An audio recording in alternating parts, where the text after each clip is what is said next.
I watched Marcus slide the platinum engagement ring onto Elena's finger through the rain-streaked window of the coffee shop across from Tiffany & Co. All I could think was how much that single moment was going to cost him, not the ring itself. Though at $47,000 it wasn't cheap. But the real price he'd pay when Elena discovered what I'd known for months, that every romantic gesture, every whispered promise, every expensive gift had been funded by money stolen from the military contracts that helped him secure. As Elena's tears of joy caught the Manhattan streetlight and Marcus pulled her close in what he probably thought was the perfect proposal, I raised my cup of black coffee in a silent toast to the two people who had just made me the richest man. In downtown Brooklyn, 6 months ago, I would have called Marcus my best friend. We'd served together in Afghanistan, survived an IED blast that left us both with matching scars and a brotherhood I thought nothing could break. When we came home, I was the one who introduced him to Elena at a Veterans Day charity gala. Watching them connect over their shared love of expensive wine and European art, I was the one who helped him start his private security consulting firm.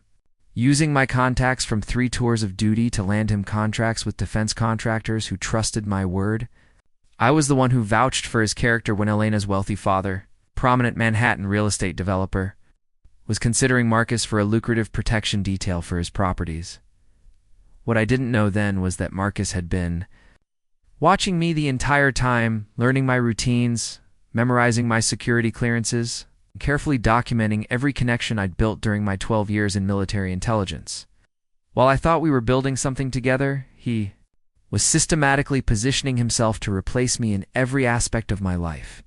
The man I'd trusted with my life in combat had been studying me like a target, waiting for the perfect moment to strike.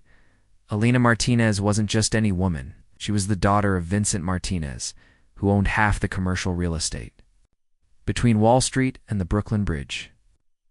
She was also the heir to a family fortune built on legitimate businesses that needed the kind of high-level security consulting that only someone with top-secret clearance and extensive military contacts could provide. Dating Elena wasn't just about love for Marcus. It was about access to a world where a single contract could be worth millions. I should have seen it coming when Marcus started asking casual questions about my work. Which contractors paid the fastest? Which ones had the biggest budgets for security consulting? Which government officials made the final decisions on contract approvals? I answered everything honestly because we were brothers, because we'd bled together in the desert, because I trusted him with secrets I'd never told anyone else.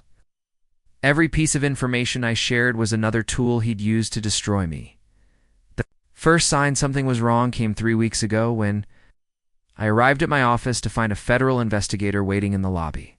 Agent Sarah Chen from the defense contract audit agency had questions about irregularities in several contracts I'd helped facilitate.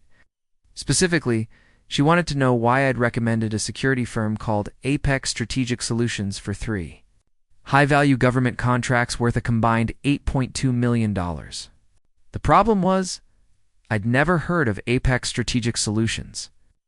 And according to the paperwork Agent Chen showed me, I'd not only recommended them, but had also provided them with classified information about facility layouts and security protocols. Someone had forged my signature on the recommendation letters. Someone had used my security clearance to access restricted databases. Someone had created a paper trail that made it look like I was taking kickbacks from a company I'd never heard of in exchange for steering lucrative contracts their way. That someone had done it so carefully, so meticulously, that even I couldn't immediately see how the deception worked. Agent Chen's investigation revealed that Apex Strategic Solutions was a shell company, registered in Delaware with a business address. That turned out to be a mailbox service in Newark.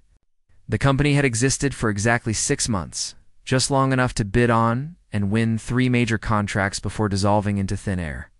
The money had been transferred through a series of offshore accounts, eventually disappearing into the financial equivalent of a black hole. According to the federal government, I was either complicit in an elaborate fraud scheme or criminally negligent in my handling of classified information. The worst part wasn't the investigation itself, but watching Marcus play the role of concerned friend as my world fell apart. brought me coffee during the long interviews with federal agents. He offered to testify as a character witness. He even suggested I hire his lawyer, a sharp-dressed Manhattan attorney who specialized in white-collar defense. What I didn't realize until much later was that Marcus's concern was really reconnaissance. His offers of help were ways to monitor my legal strategy, and his lawyer was feeding information back to him about every move I made in my own defense. Meanwhile, Elena had started pulling away. The woman who used to text me good morning every day and always made time for lunch when I was in Manhattan suddenly became too busy to return my calls. When I did see her, usually at some social function, where avoiding me would have been obvious, she was polite but distant, as if she was already practicing for a future where I no longer existed in her circle. I told myself it was just the stress of the investigation, that she was probably embarrassed to be associated with someone under federal scrutiny. But deep down, I knew something fundamental had changed.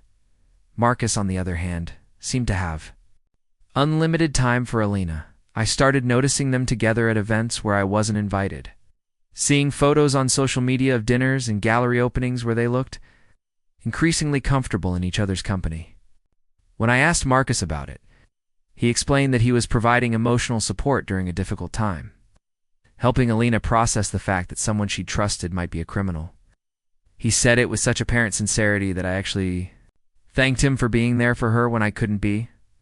The investigation dragged on for 2 months, during which my security clearance was suspended and my consulting business essentially died overnight. Might be indicted for federal fraud charges. My savings account dwindled as legal fees mounted and potential clients canceled contracts. I went from being a respected military contractor to being radioactive in my own industry. All while the evidence against me continued to pile up in ways that seemed both overwhelming and oddly convenient. It was Elena who finally told me the truth, though I don't think she intended to be quite so revealing. We met for coffee on a Tuesday afternoon in early October, and she seemed nervous in a way I'd never seen before. She kept checking her phone and glancing toward the window as if she was expecting someone. When she finally spoke, her words came out in a rush, as if she'd rehearsed them but was afraid she'd lose her nerve. She told me that she couldn't see me anymore, that the investigation had made her father uncomfortable with our relationship, that she needed to think about her family's reputation and business interests. She said she was sorry, that she cared about me deeply, but that she had to protect herself and the people she loved. It was a breakup speech, delivered with the efficiency of a business presentation. I could see the relief in her eyes when she finished talking. But then she said something that changed everything. She mentioned that Marcus had been incredibly supportive during this difficult time, that he'd helped her understand the complexities of federal investigations and the importance of maintaining proper boundaries with people under criminal suspicion. She said it casually, as if Marcus's expertise in federal criminal procedure was common knowledge. As if it was perfectly natural for a military contractor to have such detailed understanding of white-collar crime prosecution strategies. That's when I realized Marcus hadn't just stolen my girlfriend and my reputation. He'd positioned himself as the solution to problems he'd created, the hero who could save Elena from the villain he'd manufactured. He'd used my own trust against me to build a case that would destroy my life while elevating his own, and he'd done it so skillfully that even Elena believed she was making an independent choice to protect herself. As I watched Elena hurry away from that coffee shop, probably heading to meet Marcus for a comfort dinner where he'd console her about the difficult decision she'd just made, I felt something unexpected settle into my chest. It wasn't heartbreak or rage or the crushing despair I'd expected. It was clarity, cold and sharp and incredibly useful. For the first time in months, I could see the entire chessboard, and I realized that Marcus had made one critical error in his perfect plan. He'd assumed I was the same trusting soldier he'd known in Afghanistan, the same loyal friend who'd handed him everything he needed to destroy me. But 12 years in military intelligence had taught me things Marcus had never learned, skills he'd never developed because he'd always taken the direct approach to getting what he wanted. I knew how to investigate, how to trace money through complex financial networks, how to build cases that would hold up under federal scrutiny. Most importantly, I knew how to be patient. how to let an enemy think they'd won, while I gathered the evidence I needed to destroy them completely. Marcus had played a brilliant short game, but he'd never learned to think beyond his immediate victory.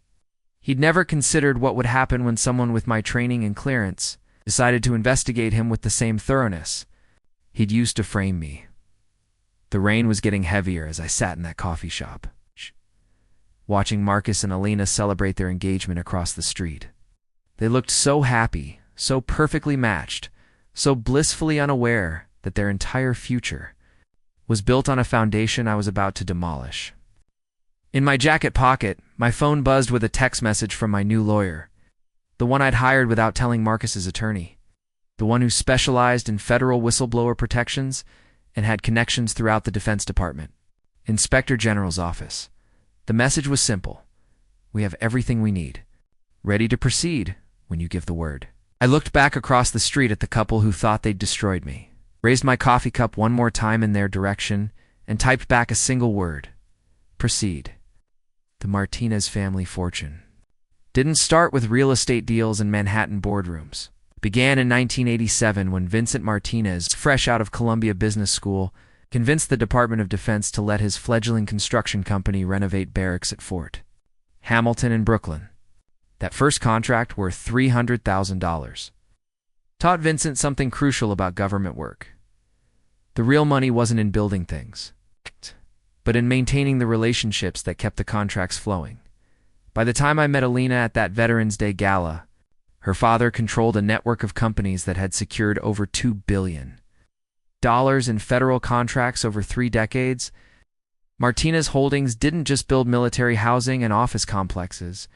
They provided ongoing security consulting, facility management, and specialized services that required the kind of security clearances most private companies couldn't obtain. Vincent had built his empire by understanding that in the world of government contracting, trust was the most valuable currency, and reputation was everything. Elena had grown up in this world, attending charity events where generals mixed with CEOs, where handshake deals worth millions happened over champagne and small talk. She understood that her father's business depended on relationships with people like me, veterans with the right clearances and the right connections who could vouch for a company's reliability. When I introduced her to Marcus at that gala, I thought I was bringing together the people I cared about. I didn't realize I was delivering Vincent, Martinez's heir, directly into the hands of someone who'd spent months studying how to exploit exactly those kinds of relationships. Marcus had done his homework on the Martinez family long before that night. While I thought our friendship was based on shared experience and mutual respect, he'd been researching Elena's background, her father's business interests, and the specific types of contracts that could make someone wealthy beyond imagination. He'd identified Elena not as a potential romantic partner, but as a strategic asset, a way to access the kind of generational wealth that military service alone would never provide. The pattern became clear when I started digging into Marcus's history after Elena broke up with me. His previous relationships weren't random attractions or failed romances. They were calculated attempts to gain access to specific social and professional circles. Before Elena, he'd dated Sarah Kowalski, whose father ran a defense logistics company. Before Sarah, it was Jennifer Walsh, whose uncle was a contracting officer for the Navy. Each relationship had lasted exactly long enough for Marcus to learn what he needed, then ended abruptly when he'd extracted maximum value from the connection. But Elena represented something different. The Martinez fortune wasn't just about money. It was about legitimacy, about becoming part of an established power structure that could provide cover for activities that might not survive close scrutiny. Vincent Martinez had spent 30 years building a reputation for integrity that opened doors throughout the defense establishment. Marrying Elena wouldn't just give Marcus access to that reputation, it would allow him to inherit it, to become Vincent's successor in both business and family. The timing of Marcus's approach to Elena hadn't been coincidental either. He'd waited until her previous relationship with a hedge fund manager had ended, till she was emotionally vulnerable and looking for someone who understood her world. He'd positioned himself as different from her usual type, more authentic because of his military service, more trustworthy because of his friendship with me. He'd used my reputation to establish his credibility.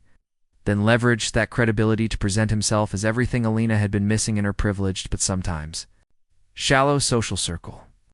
What made Marcus's deception so effective was how he'd woven truth throughout his lies. He really was a decorated veteran.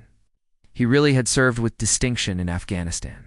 He really had been wounded in the same explosion that left me with permanent hearing damage in my left ear.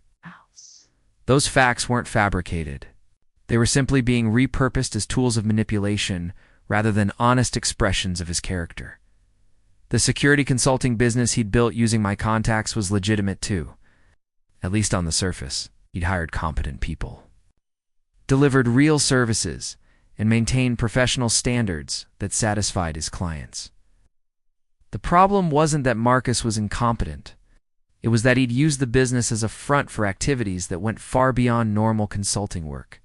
While his employees provided actual security services, Marcus had been using the company's access and credentials to identify opportunities for more lucrative ventures.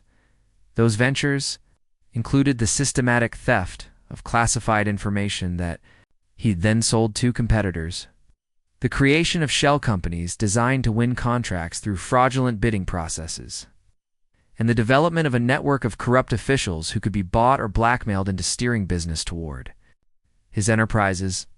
The Apex Strategic Solutions scheme that had triggered the federal investigation into my activities was just one example of how Marcus had been monetizing his access to sensitive information and influential people. Elena had been drawn into this world gradually, without understanding what she was really seeing. Marcus had introduced her to his business associates as potential social connections, people her father might want to know for legitimate business reasons. He'd taken her to industry, events where she could network with defense contractors and government officials who might be useful to Martinez Holdings. He'd presented himself as someone who could help expand her father's business into new areas, someone who understood both the military world and the civilian contracting environment. What Elena didn't know was that many of the people Marcus introduced her to were part of his corrupt network, individuals who'd been compromised or co-opted into his schemes.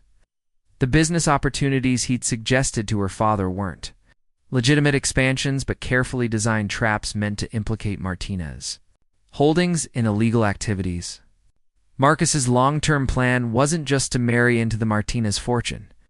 It was to take control of it by making Vincent dependent on his connections and then gradually replacing Vincent's legitimate business practices with his own corrupt methods.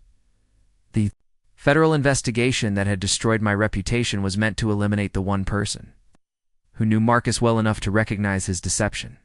By framing me for crimes I hadn't committed, Marcus had removed a potential threat, while simultaneously demonstrating his own value to Elena and her father. He could now position himself as the security expert who'd helped uncover the corruption. I represented the loyal friend who'd been betrayed by someone he'd trusted, the reliable partner who could protect the Martinez family from future threats. Vincent Martinez had built his fortune on the principle that reputation was everything in the world of government contracting. Marcus was counting on that principle to protect him once he became part of the family, would question the integrity of Vincent Martinez's son. Who would investigate someone vouched for by a man who'd maintained an unblemished record for 30 years? Marcus wasn't just stealing money or manipulating relationships. He was stealing the credibility that Vincent had spent a lifetime building, planning to use it as cover for activities that would eventually destroy everything the Martinez family had worked to create. The engagement ring he'd placed on Elena's finger represented more than a romantic commitment. It was a claim of ownership, a declaration that he'd successfully infiltrated the highest levels of the defense contracting world and was now positioned to exploit that access for years to come. In Marcus's mind, Elena wasn't just his fiancée. She was his ticket to generational wealth and untouchable social status. But Marcus had made his calculations based on incomplete information. He'd studied the Martinez family's business practices and social connections, but he'd never bothered to investigate the family's history with betrayal and deception. He didn't know that Vincent Martinez had built his empire precisely because he'd learned, early in his career, how to identify and eliminate threats to his business and his family's security. The first person I tried to warn was Agent Sarah Chen. 3 days after Elena broke up with me, I requested a meeting at the Federal Building in downtown Brooklyn, bringing with me a manila folder containing everything I'd started to piece together about Marcus's real activities. I spread the documents across the conference room table like evidence at a crime scene, bank routing numbers that connected to Apex Strategic Solutions, email timestamps that proved Marcus had access to classified information before I'd allegedly shared it, phone records showing he'd been in contact with defense contractors weeks before I'd supposedly introduced him to them. Agent Chen listened politely for 20 minutes, occasionally taking notes, nodding at appropriate intervals, maintaining the professional demeanor of someone humoring a desperate suspect. When I finished my presentation, she leaned back in her chair and studied me with the kind of clinical detachment reserved for subjects who'd clearly lost touch with reality. She thanked me for coming forward with additional information and assured me that the investigation would consider all relevant evidence. Then she reminded me that attempting to deflect blame onto innocent parties could be construed as obstruction of justice. The meeting ended with Agent Chen suggesting I focus my energy on cooperating with the ongoing investigation rather than constructing elaborate conspiracy theories. She filed my allegations in what I was certain was a folder marked for psychological evaluation rather than criminal investigation. Walking out of that federal building, I realized that my reputation as a fraud suspect had made me radioactive to the very people who should have been most interested in the truth. My next attempt was with Vincent Martinez himself. I'd known Elena's father for 2 years, had shared drinks with him at charity events, had been welcomed into his home for holiday dinners where he'd treated me like the son he'd never had. If anyone would listen to concerns about Marcus, it would be the man whose business empire depended on accurately assessing character and trustworthiness. I called his office and was surprised when his assistant put me through immediately. Vincent's voice was warm but cautious when he answered. "Heard about my legal troubles," he said, and wanted me to know that he didn't believe the allegations. He'd worked with enough military contractors to recognize integrity, and he'd seen how I conducted myself both professionally and personally. Whatever was happening with the federal investigation, he was confident it would be resolved in my favor. I felt a surge of hope as I launched into my concerns about Marcus, explaining the timeline of events, the suspicious coincidences, the way Marcus had positioned himself to benefit from my downfall. Vincent listened, without interrupting, occasionally, asking clarifying questions that made me think he was taking my warnings seriously. When I finished, there was a long pause before he spoke again. His voice had changed, becoming more formal, more distant. He said he appreciated my concern for Elena's welfare, but he had done his own investigation of Marcus's background and found him to be exactly what he appeared. A decorated veteran building, legitimate business, while supporting someone he loved through a difficult time. Then Vincent delivered the blow that made me understand how completely Marcus had outmaneuvered me. He said that Marcus had come to him weeks earlier, expressing concern about my behavior, sharing observations about my increasing paranoia and desperation as the federal investigation intensified. Marcus had worried that I might try to involve Elena or her family in some kind of scheme to deflect attention from my own legal problems. He'd advised Vincent to be prepared for exactly the kind of conversation we were having. Vincent Martinez, the man who'd built a fortune on reading people and assessing threats, been convinced that I was the problem and Marcus was the solution. He ended our conversation by suggesting I seek professional help for what he described as obvious stress-related psychological issues. He also made it clear that any further contact with Elena or attempts to interfere in her relationship would be considered harassment. The realization that Marcus had predicted and preempted my warnings was devastating, but also illuminating. He hadn't just stolen my girlfriend and destroyed my reputation. He'd systematically poisoned every relationship that might have provided me with allies or credibility. Everyone who should have been willing to listen to me had already been convinced that I was unstable, desperate, and potentially dangerous. My lawyer, Thomas Brennan, was the only person willing to entertain the possibility that I was being framed. But even he approached my theories about Marcus with obvious skepticism. Brennan had agreed to represent me primarily because he specialized in defending federal employees who'd been wrongfully accused of security violations. He believed that the government's case against me was weak, and that we could create reasonable doubt about my guilt. But when I started explaining my suspicions about Marcus, Brennan's enthusiasm cooled noticeably. He pointed out that juries didn't like conspiracy theories, especially ones that required believing a decorated veteran had orchestrated an elaborate frame job against his best friend. He said the prosecution would love nothing more than for me to present a defense that made me look paranoid and delusional. Our best strategy, he insisted, was to focus on the weakness of the government's evidence rather than trying to prove someone else's guilt. When I pressed him to at least investigate Marcus's background, Brennan agreed reluctantly but warned me that we'd be wasting time and money chasing shadows. Even my former colleagues in the military intelligence community treated my concerns about Marcus as the desperate ramblings of someone whose career had been destroyed by his own poor judgment. Colonel Patricia Hayes, who'd been my commanding officer for 3 years and had written the recommendation letter that got me my security clearance, agreed to meet me for lunch at a diner near Fort Hamilton. She listened sympathetically as I explained my suspicions, but her response made it clear that she viewed me as a casualty of the transition from military to civilian life. Colonel, Hayes had seen too many veterans struggle with the less structured environment of private contracting, she said. The military provided clear chains of command and defined procedures that prevented the kind of ethical lapses that seemed to plague former soldiers trying to make money in the civilian world. She didn't doubt my patriotism or my fundamental character, but she thought the pressure of building a business had led me to make compromises that eventually caught up with me. The idea that Marcus had deliberately sabotaged me struck her as an attempt to avoid taking responsibility for my own mistakes. The pattern was always the same. People who'd known me for years, who'd trusted me with their careers and their secrets, were willing to believe I'd become corrupt rather than consider the possibility that Marcus had deceived all of us.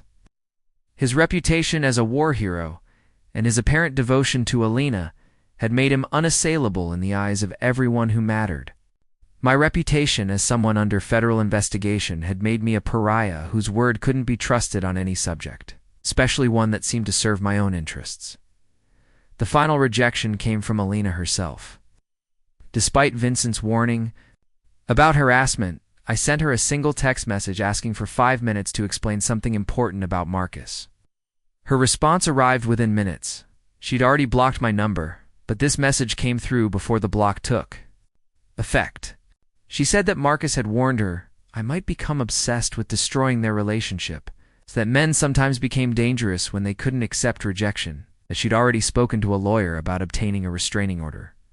If I continued trying to contact her, reading Elena's message, I realized that Marcus had successfully transformed me from Elena's former boyfriend into a potential threat, from Vincent's trusted associate into a security risk, from the government's reliable contractor into a suspected criminal.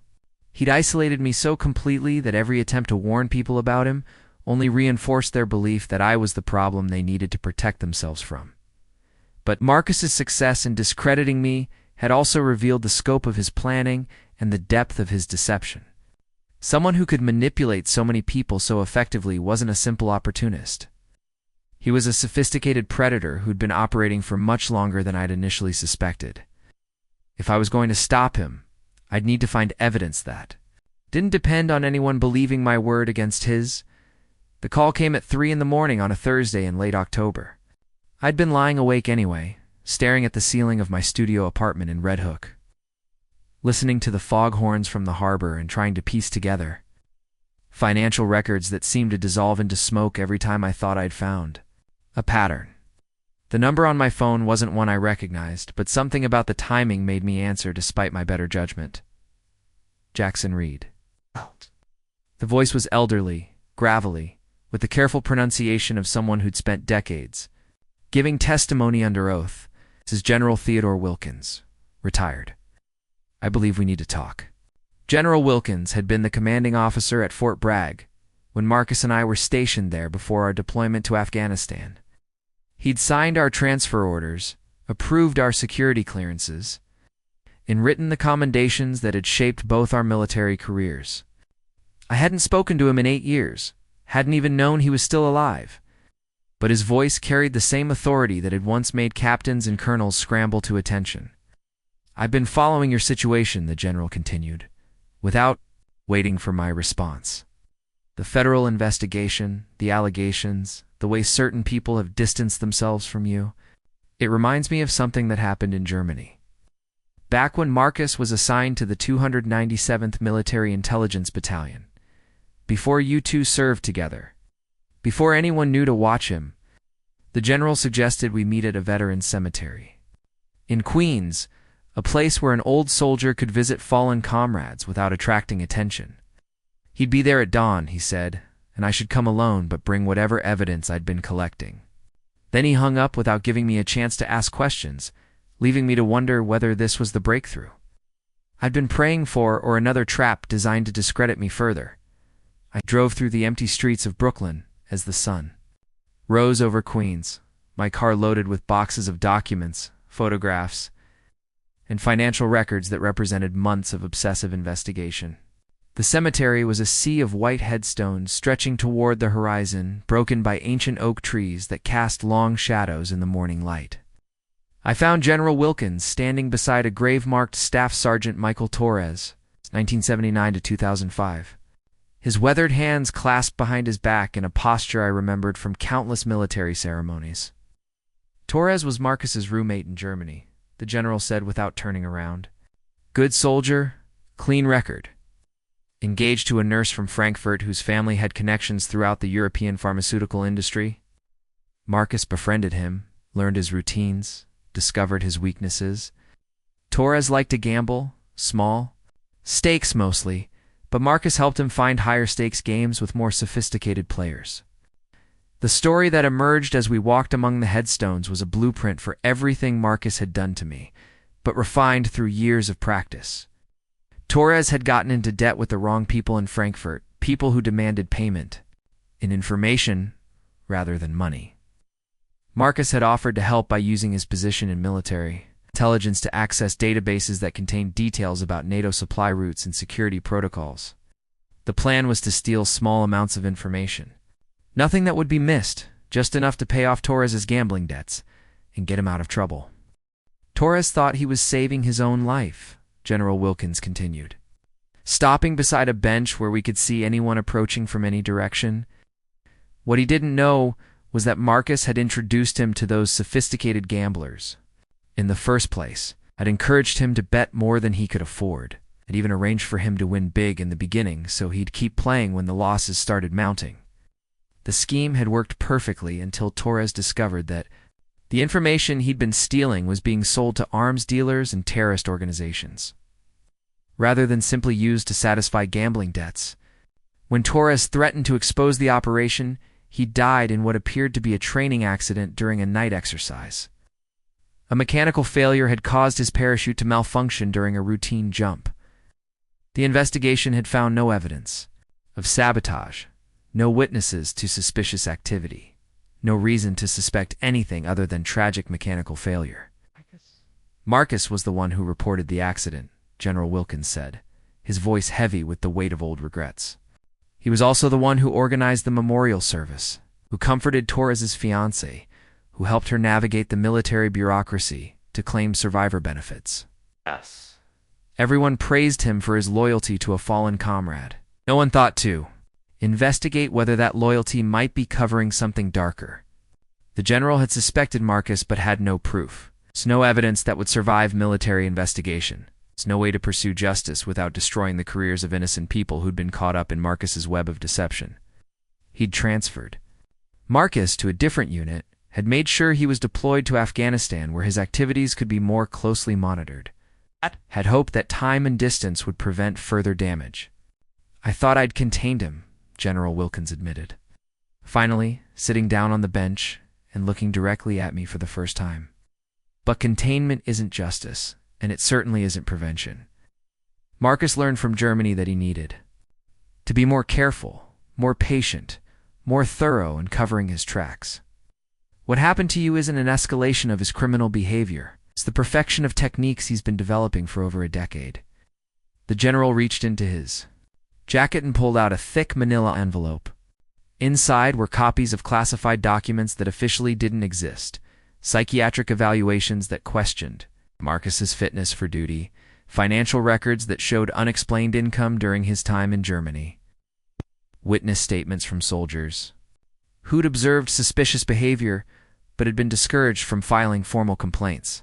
The evidence hadn't been enough to court-martial Marcus, but it had been enough to convince the general that Marcus was a security risk who needed careful watching.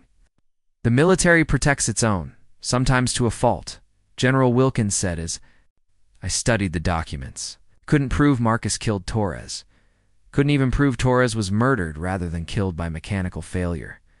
But we could document patterns of behavior that suggested Marcus was dangerous to anyone who trusted him. The problem is, those documents are classified at levels that make them inadmissible in civilian court.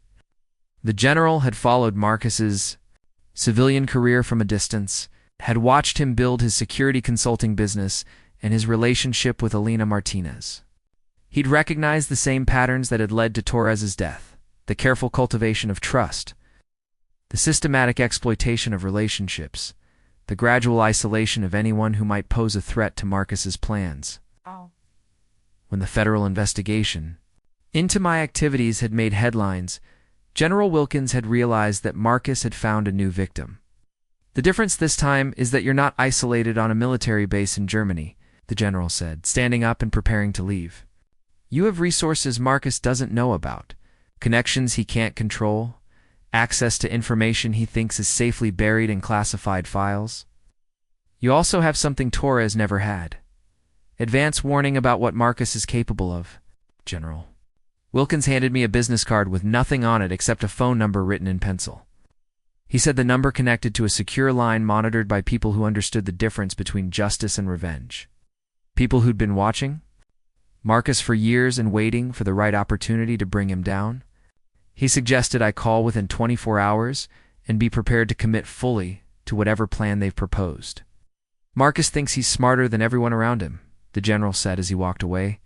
He's certainly smarter than most, but he's never faced opposition from people who understand his methods better than he does. He's never been hunted by someone who knows how to be as patient and as ruthless as he is. I sat in that cemetery for another hour, reading through the general's files and beginning to understand that Marcus's crimes went far beyond stealing money or manipulating relationships. He was a predator who'd learned to weaponize trust, too. Turn the bonds that held military units together into tools for exploitation and murder. The federal investigation that had destroyed my reputation was just the latest move in a career built on destroying anyone who threatened his carefully constructed image. But for the first time since Elena had broken up with me, I wasn't alone in my knowledge of what Marcus really was. There were people who'd been watching him, documenting his activities, waiting for the right moment to act. I had allies I didn't know existed and resources I'd never imagined were available. The war Marcus had started was about to become a much more complicated conflict than he'd anticipated. The secure phone number General Wilkins had given me connected to a woman who introduced herself only as Director Stone. Her voice carried the crisp authority of someone accustomed to managing operations that officially didn't exist. And her first question cut straight to the heart of my situation. Mr. Reed, are you prepared to help us take down a network that has been stealing defense secrets and murdering American soldiers for over 15 years? The meeting location she provided was a nondescript office building in Lower Manhattan. It's the kind of place where hedge funds and consulting firms rented temporary space by the month. I arrived at the specified time to find Director Stone waiting in a conference room equipped with electronic countermeasure devices that hummed quietly in the background. She was younger than I'd expected, maybe 55, with the kind of understated competence that suggested a career spent in intelligence work where visibility meant failure. Marcus Morrison isn't his real name, Director Stone began, spreading surveillance photographs across the table. His birth certificate lists him as Marcus Mueller, Dodd, son of a German national and an American military contractor who died under suspicious circumstances in 1995. The Morrison identity was created when he enlisted in the Army, part of a long-term placement operation that we've been tracking for almost 2 decades. The photograph showed Marcus at various points throughout his military career, but also included images I'd never seen. Marcus meeting with men in expensive suits outside a bank in Switzerland. Marcus receiving packages from individuals later identified as arms dealers. Marcus at Torres's funeral, while simultaneously coordinating with handlers who'd ordered the murder. The scope of his deception went far beyond anything I'd imagined. Marcus is what we call a sleeper operative, Director Stone continued, but not in the traditional sense. He wasn't planted by a foreign government. He was recruited by a criminal organization that specializes in infiltrating military and intelligence services to steal classified information and eliminate witnesses. His handlers have been patient, allowing him to build a legitimate career while occasionally extracting high-value intelligence, or arranging for inconvenient people to disappear. The organization Marcus worked for had been operating since the end of the Cold War, recruiting military personnel who demonstrated the right combination of intelligence, ruthlessness, and psychological instability. They'd place these operatives in positions where they could access sensitive information or influence critical decisions, then activate them when specific objectives needed to be achieved. Marcus's assignment to Afghanistan hadn't been random. He'd been sent there to steal information about anti-terrorism operations and to eliminate American soldiers who'd discovered his activities. Torres wasn't his first victim, Director Stone said, showing me a file containing death certificates and accident reports. 7 American servicemen and women have died under suspicious circumstances after working closely with Marcus. Each death appeared to be accidental or the result of enemy action, but the pattern becomes clear when you know what to look for. Case represented something different. Marcus wasn't trying to steal information or eliminate a witness. He was attempting to build a permanent cover identity that would allow him to operate freely for decades. Marrying Elena Martinez would give him access to defense contracts worth billions of dollars while providing social credibility that would make him virtually untouchable. The federal investigation that had destroyed my reputation was designed to eliminate the one person who knew him well enough to recognize inconsistencies in his carefully constructed persona. We've been waiting for Marcus to make exactly this kind of move, Director Stone explained. He's been too careful, too patient, too good at avoiding detection through traditional surveillance methods. But integrating himself into the Martinez family creates vulnerabilities we can exploit. It forces him to operate in environments we can monitor and to interact with people we can control. The plan Director Stone outlined was elegant in its simplicity and terrifying in its implications. An apparently desperate former soldier whose attempts to expose Marcus had been dismissed by everyone who mattered. My continued presence would force Marcus to take direct action to eliminate me, providing the evidence needed to prove his criminal activities. Meanwhile, Director Stone's team would use their surveillance of Marcus to identify and roll up his entire criminal network. The engagement party is tomorrow night, Director Stone said, handing me an envelope containing an invitation embossed with the Martinez family crest. Vincent Martinez insisted on inviting you despite Marcus's objections. He feels guilty about dismissing your warnings and wants to demonstrate that the family doesn't believe you're a security threat. Marcus can't refuse to allow your attendance without raising suspicions about his motives.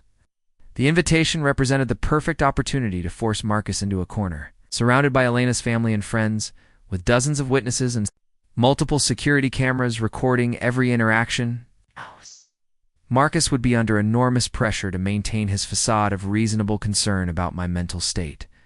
If I could provoke him into revealing his true nature, Director Stone's team would have the evidence they needed to move against his handlers. There's one thing you need to understand, Director Stone said as our meeting concluded. Marcus has killed 7 people to protect his identity and his mission. Won't hesitate to kill you if he believes you pose a threat to his operations. The electronic surveillance and backup teams will have in place can't prevent him from acting if he decides you need to be eliminated immediately.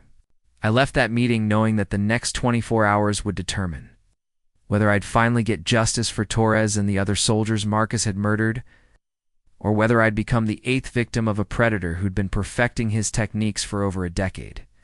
The engagement party would be either my vindication or my funeral, and the outcome would depend on my ability to force Marcus into making the kind of mistake his training had taught him to avoid.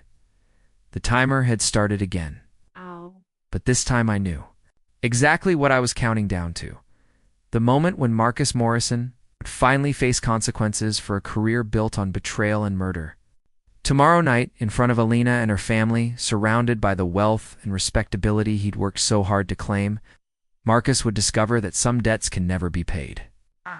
And some crimes can never be forgotten. What happens when a calculated predator finally meets his match? Will our veteran expose the truth before it's too late? Or will Marcus silence him forever? The engagement party showdown will reveal everything, but first, I need your help to bring you the explosive conclusion to this story. Hit that subscribe button and ring the notification bell so you don't miss the incredible finale where justice finally catches up with a killer who thought he was untouchable. Trust me, you won't see the ending coming.